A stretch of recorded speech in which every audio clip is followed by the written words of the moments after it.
the background of any government or law is going up under a shared vision. You know, when these people were campaigning, they were together. The very original vision that they coin up is the same vision that they want to implement.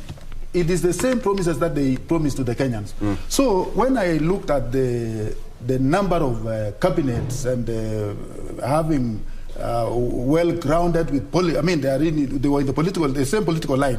I think for him to implement his vision, he had to choose people who they are sharing the same vision. Because what we are now eyeing on law is the effective and efficient implementation of whatever the agenda that he actually promised the Kenyans. And for you, the best way to implement the same is to use the people who are already grounded with the knowledge, the people whom you started together. So these are, to me, His Excellency actually went for those people who are actually eligible, both capacity-wise, because they were together with when they were coming up with the blueprint of the manifesto. I think that they're more suitable to implement the same constitution.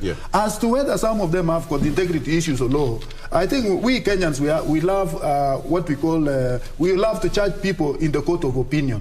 Because some of these people have not been, they are not been proven guilty. They are still outside there. And more so, no, let me ask you. You see the way Wakil is looking these are the people, these are the people who are outside there.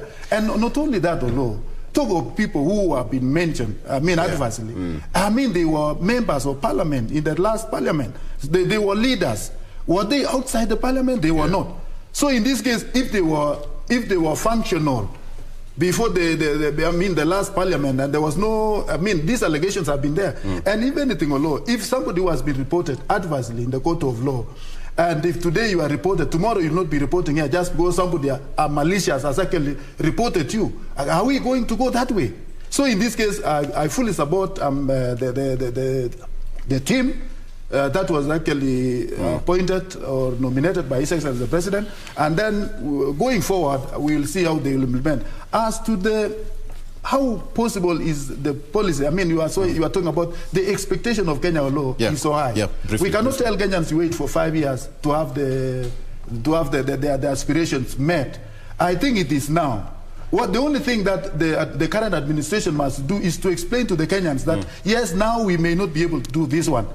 We have to forego this one because of A, B, C, D. They have to be clear at all times why they are not and why are they implementing now this one. We have other problems that were not foreseen. Issues to do with the drought, issues to do with the corona pandemic, issues to all these things have actually punished us financially. And in this case, the current government must come out very strongly because the debt is here watching us at our doors. Okay. All right. That debt must be paid. And in this case, Kenyans must also be encouraged to pay taxes because that is the only way the government can get their revenue. It is through the same Kenyans. Otherwise, it is us Kenyans who will do what is necessary to enable the government to proceed with the very manifesto that they actually promised us.